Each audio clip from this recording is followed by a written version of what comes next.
try and set themselves up the split there to keep some of those alive, but Polt has still a lot of forces here. Hydra has to be very careful. His Mutalisks are way out of position to help this.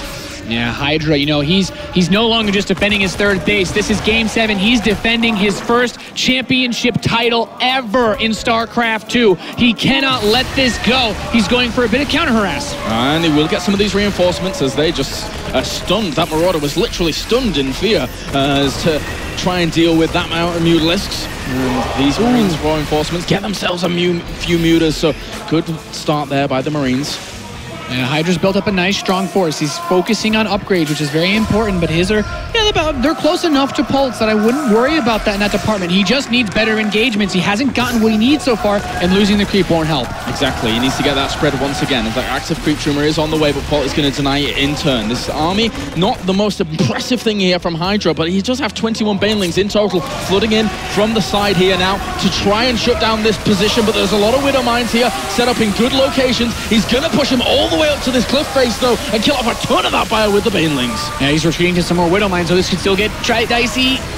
Okay, caught a few of those Mutalisks, but at the same time, they are still alive and good to go. Great focus fire there from the bio. Oh my god, some of those Banelings actually did 0, and now, without those Banelings, the Mutalisks are vulnerable. I have to fall back. That was a phenomenal engagement for Polt. There are 6 Banelings on the way, Kalaris. Only 2 being on the map means that there is a big window open for Polt to push, of course. He's going to allow the Banelings to finish in exchange for having his units getting healed by the medevacs. Polt doesn't want to overstand because it could allow the inferior number of Banelings to get, unusually cost-effective detonations. Yeah, Polt can be pulling this back at the moment. He has made such a strong series out of the very, very end of this. Now, 160 supply against 160 supply. The workers on both sides looking good, looking healthy. This game is no over at all by any stretch of the imagination, as Hydra is going to push in once again. Off creep, mind you, to try and kill off a lot of this bio, but he doesn't do enough to think that he is going to push on a lot more. So many fights off creep. Hydra's really pushing the issue here. And here comes the reinforcements again. The Thor is trying to hold on strong. Will have to get picked up though. Polt is falling back. Hydra realizes he's done quite a bit. He really wants that medevac with the Thorin. He gets it. Great pickup there by Hydra to make sure that all the pressure is off of him. This has just been such a wild game. Hydra going toe-to-toe despite so many cost-inefficient trades. He's actually banking an absurd number of resources right now. He doesn't have the larva to spend it. He's been just distracted so much. I mean, he might as well just throw up a couple bases right now. He's now going to take the gases on the 4th. This is very important. This opens up that tech I was talking about that he used on Overgrowth. The tech to get the extra gas, to get the Mutalisks, to get the Banelings, everything that he needs to stop Polt in his tracks. At the moment, it's 2-2 here for this bio, going up against what we have 2-2 as well on the other side of things. So Hydra really would love to get up to that hive at some point very, very soon. 3-3 hasn't started yet for Polt, though. He doesn't really have the money available to him. Certainly doesn't have the gas to get that going at all. Really wants to continue pressing here. He knows he has the creep all the way back, so trying to deal with all of this location and make something happen at that spot is best when there is no creep. Yeah, Hydra is now mining the extractors on his 4th base, so this is where he starts to get that gas income. Polt needs to make some big moves now.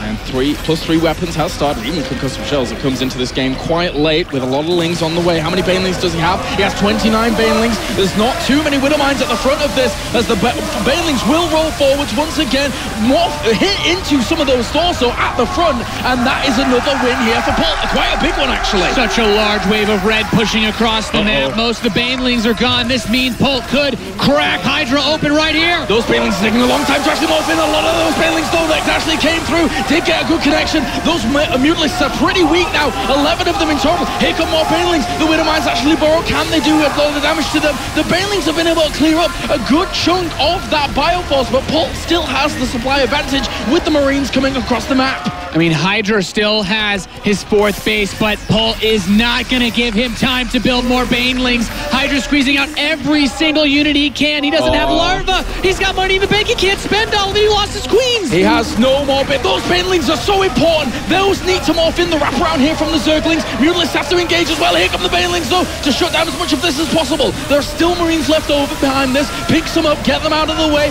The Marines and Marauders coming as reinforcement. The Thor ends up falling at the front. Hydra is trying to hold on desperately here to keep this going, but Polt has taken a 30 supply lead and is on top of this fourth phase, Nathanius. Polt is slowly pushing his way towards a third WCS championship. Kalaris, I don't know if Hydra can stop him at this point. I can't believe it. The Queen ends up falling. These Banelings are the last ones he has available to him. He has one more Baneling, but this base is so important for Hydra. GG!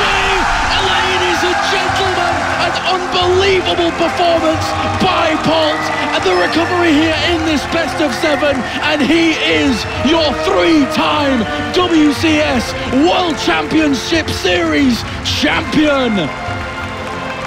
Just absolutely amazing play by Polt to come this far, recovering from that 1-3 score to take the trophy for Season 1. Unbelievable stuff here, unbelievable. And now we head over to our experts here after this best of 7 with Polt being the victor.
Poitiers, give it up for your WCS Season 1 champion, Polt!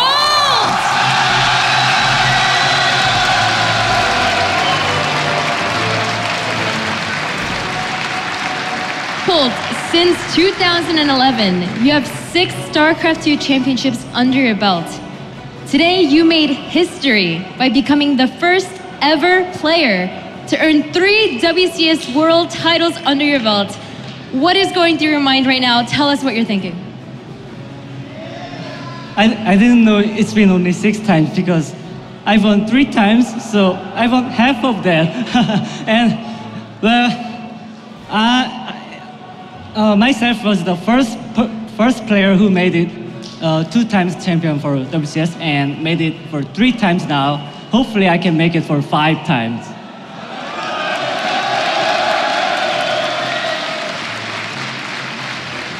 Polt, these fans and Poitiers, as well as the fans that have been watching online, have been cheering for you from the very beginning of the tournament. Please, a word for all of those fans.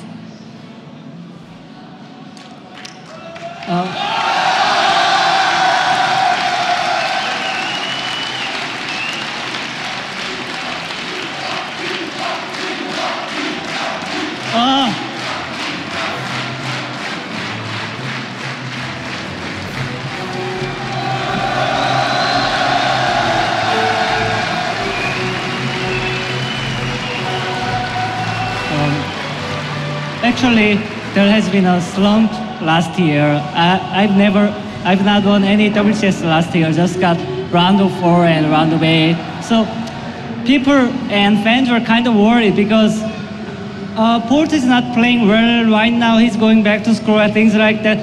But meanwhile, there were a lot of fans still cheering for me, and because of them, I could win this.